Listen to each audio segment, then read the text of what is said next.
Hello दोस्तों, नमस्ते। आज हम लोग ऑलिव ऑयल के बारे में काफ़ी कुछ डिटेल में इन्फॉर्मेशन जानने वाले हैं। हम लोग जानेंगे कहाँ पर ऑलिव ऑयल का यूज़ होता है, क्या कुछ एडवांटेजेस है, कुछ अगर डिसएडवांटेजेस होंगे तो उनके बारे में भी जानेंगे और क्या बेबी के लिए यूज़ किया जा सकता है। काफ़ी सारे आपके सवाल होंगे, उनमें से कुछ सवालों के आंसर्स भी इसमें जानेंगे और जानेंगे कि ऑलिव ऑयल का प्राइस क्या है, कितना उस प्राइस में कितना एमएल वो ऑयल आता है। ऐसे काफ़ी सारे छोटे बड़े सवालों के जवाब जानेंगे। तो दोस्तों स्टार्ट करते हैं पहली थिंग से कि क्या बेबी के लिए ऑलिव ऑयल यूज़ करना ठीक है। तो डेफिनेटली दोस्तों बेबी के लिए आप ऑलिव ऑयल यूज़ कर सकते हो और ये ऑयल जो है ये एक बेहतरीन एंटीऑक्सीडेंट का सोर्स है जो कि आपके बेबी की स्किन को ग्लोइंग करता है, उसके हेयर की जो हेल्थ है उसको भी अच्छा करता है।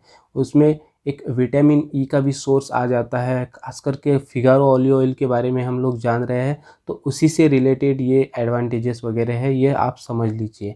दोस्तों स्पेन हो गया, स्पेनिश, इटली वगैरह ऐसे जो उधर के देश है वहाँ पे आप लोग देखते होंगे उनको डायबिटीज़ हो गया या फिर अटैक्स हो गए, कार्डियोवास्कुलर डिसऑर्डर हो गए, इन सब चीज़ों की समस्याएं काफ़ी कम आती है क्योंकि उन लोग ऑलिव ऑयल का यूज़ अपने खाने में ज़्यादातर करते हैं।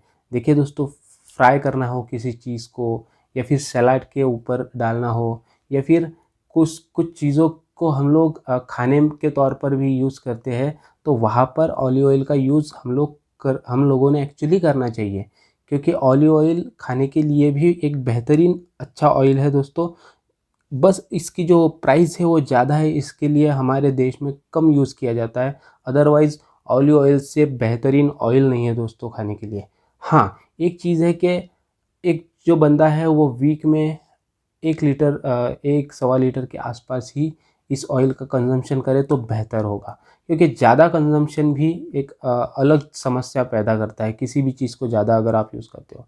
तो हम लोग जान रहे थे कि बेबी के लिए क्या कुछ एडवांटेजेस देता है ये ऑयल।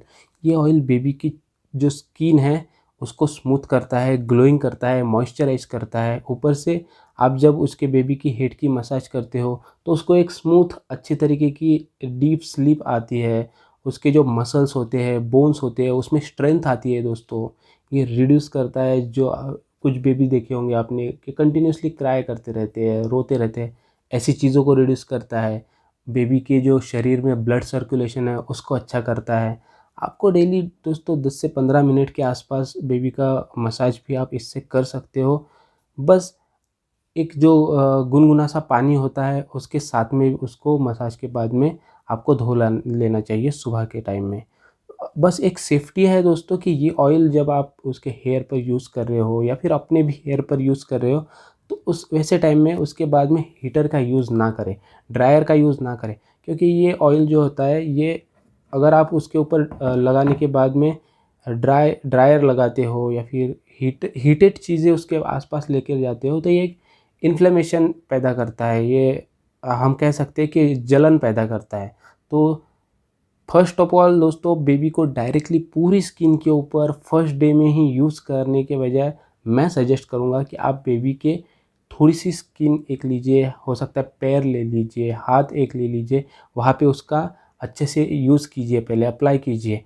1 दिन 2 दिन जाने दीजिए, 1 दिन हाथ के ऊपर अप्लाई कीजिए, 1 दिन पैर के ऊपर अप्लाई कीजिए। उससे क्या होगा कि आपको समझ में आएगा कि वेदर आपका बेबी उसके साथ में फ़ैमिलियर है या फिर उसकी स्किन उसको सपोर्ट कर रही है उस ऑलिव ऑयल को या नहीं। उसके बाद में जब आप उसका कंप्लीट यूज़ करोगे तो आपके मन में डाउट नहीं होगा क्योंकि देखिए हर किसी की चीज़ किसी की स्किन जो है वो हर चीज़ के लिए रिकमेंड नहीं करती है या फिर रिस्पॉन्स नहीं करती है। तो हमें पहले उसका एक मामूली सा प्रयोग करना चाहिए, उसके बाद में पूरी स्किन के ऊपर हमें उसका यूज़ करना चाहिए।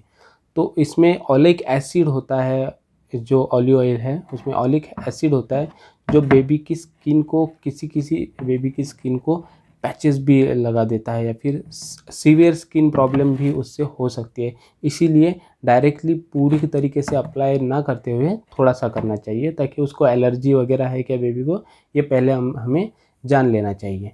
तो बेबी के बारे में तो हो गया। अब कुछ आप में से लेडीज़ का भी ये सवाल होगा कि क्या ये ब्रेस्ट के लिए अच्छा है ये ऑयल मसाजिंग के लिए।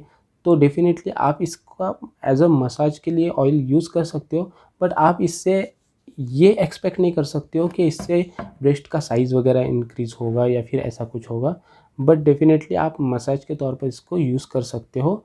और साथ ही साथ में आप कुछ योगा कीजिए या फिर जो भी आप कह सकते हैं कि सूर्य नमस्कार वगैरह हो गए, इस तरीके के अदर जो एक्टिविटीज़ है उनको कीजिए ताकि उसमें फ़ायदा होगा। तो दोस्तों ये तो हो गया बेबी से रिलेटेड, आपका एक सवाल से रिलेटेड।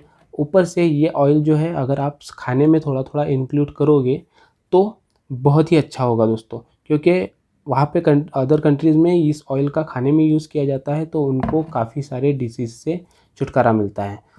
अब जाके हम लोग देखते हैं कि क्या हेयर के लिए ये ऑयल अच्छा है? तो दोस्तों डेफ़िनेटली हेयर के लिए ये ऑयल बहुत ही बेहतरीन है। इस ऑयल में एंटीऑक्सीडेंट की जो प्रॉपर्टीज़ है वो एक अच्छा सोर्स है हेयर के लिए। सो आप उसको कंसिडर कर सकते हो।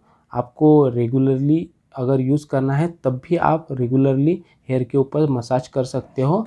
बट आप इस बात को ध्यान रखिए कि बहुत ज़्यादा तादाद में इसको हेयर पर अप्लाई मत कीजिए।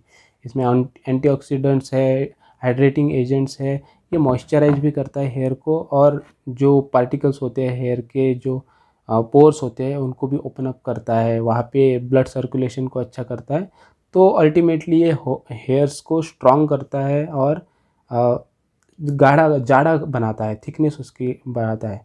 बट ये ऑयल यूज़ करने के बाद में हेयर्स चिपचिपे हो जाते हैं, डर्ट बहुत ही ईज़िली उसके ऊपर बैठ जाती है दिन के टाइम में। इसलिए दिन में आप इसका यूज़ मत कीजिए, रात में लगाइए, अच्छे से 10-15 मिनट मालिश कीजिए और उसके बाद में गुनगुने से पानी से दिन के टाइम में उसको शैम्पू कर लीजिए, धो लीजिए। एक बहुत ही मॉइस्चराइजिंग और हम कह सकते हैं कि न्यूट्रिटिव एजेंट के तौर पर काम करता है दोस्तों, जो कि कंडीशनर का भी काम इसमें कर देता है ईज़िली। तो ये तो हो गया हेयर के लिए। अब अगर स्किन के लिए लिया जाए तो दोस्तों ये एक एंटी एजिंग एजेंट के तौर पर आप कह सकते हो। आपकी ये मैं नहीं कहता हूँ कि ये आपको डायरेक्टली गोरा बना देगा या फिर आपकी डार्क स्किन है तो फेयर बना देगा, बट दोस्तों ये स्किन का ग्लो धीरे धीरे बढ़ाता है। उसमें अगर दाग धब्बे है, कुछ स्पॉट है तो उनको क्लियर करता है और अल्टीमेटली आपकी स्किन का ग्लो बढ़ जाता है। और ऊपर से इसमें एंटीऑक्सीडेंट जो एजेंट्स है या फिर विटामिन ई वगैरह है, तो उससे स्किन ग्लोइंग लगने लगती है और यंग लगने लगती है। और आपका जो एजिंग होता है स्किन, मतलब जल्दी से ही कोई कोई रिंकल्स आ जाते हैं, बूढ़ापा दिखने लगता है, तो वैसा कुछ होता नहीं है। तो ये प्रिवेंट करता है आपकी एजिंग को या फिर स्लो कर देता है स्किन की जो एजिंग है उसको, और टोन निखारता है, ब्यूटीफुल थोड़ा सा बना देता है। तो अल्टीमेटली दोस्तों हेयर के लिए हमने देख लिया, स्किन के लिए देख लिया, महिलाओं के लिए कुछ प्रॉब्लम्स हो गए तो उसके लिए देख लिया, मालिश के लिए, बेबी के लिए देख लिया। और अब हम लोग ने उसके डिसएडवांटेजेस भी देख लिए कि अगर आप इसका यूज़ कर रहे हो और सडनली आप कुछ ड्रायर ले रहे हो तो नहीं लेना चाहिए। ऊपर से हमने ये भी देख लिया कि खाने के तौर पर इस ऑयल का अगर आप डेली कंजम्पशन थोड़ा-थोड़ा अपने डाइट में करते हो, सीधा पीना नहीं है इसको सीधा। बस आप अगर कुछ सैलड ले रहे हो उस पे थोड़ा-सा ऑयल ये डाल दिया, आप अगर कुछ फ्राई कर रहे हो तो फ्राइंग एजेंट के तौर पर अगर इसको ले लिया। सपोज़ से आपको बॉयल एग फ्राई करने हैं, तो आप उस दूसरे इसमें ना करते हुए इन सब चीज़ों में करिए। अगर वेजिटेबल्स को फ्राई कर रहे हैं तो इस ऑयल का यूज़ कीजिए, जहाँ पर ऑयल कम भी लगेगा और आपके खाने में भी आएगा। तो इस तरीके से भी आप यूज़ कर सकते हो। दोस्तों ऑलिव ऑयल के एडवांटेजेस ही ज़्यादा हैं। अब हम देखते हैं कि इसके जो प्राइस है वो कितने हैं। मैंने जब ये ऑयल लिया था तो मुझे 280 रुपये में आया दोस्तों, 200 ml। तो इसका दाम भी कुछ बताता ही है आपको कि ये सीधा साधा तो ऑयल नहीं है जो कि हर जगह पर हर किसी को मिल जाएगा। बट डेफ़िनेटली अगर आप अफ़ोर्ड करते हो तो इस ऑयल का यूज़ या कंज़म्पशन आप डेली यूज़ में कीजिए। विटामिन ई से भरपूर है और स्किन को हार्मफुल इफ़ेक्ट से या फिर सनबर्न होता है, सन रेज़ होते हैं, इन सब चीज़ों से दिन भर में बचाता है, क्लीन करता है। और क्या बताऊँ आपको, एडवांटेजेस मैंने सभी तरीके के बता दिए। फिर भी आपको अगर कुछ क्वेश्चन होगा तो मुझे प्लीज़ कमेंट सेक्शन में पूछ सकते हो। वीडियो 10 मिनट का लगभग हो चुका है। आई डोंट थिंक कि इससे ज़्यादा मुझे बढ़ाकर आपका टाइम खींचना चाहिए। Thank you so much. Have a good day. जय हिंद, वंदे मातरम।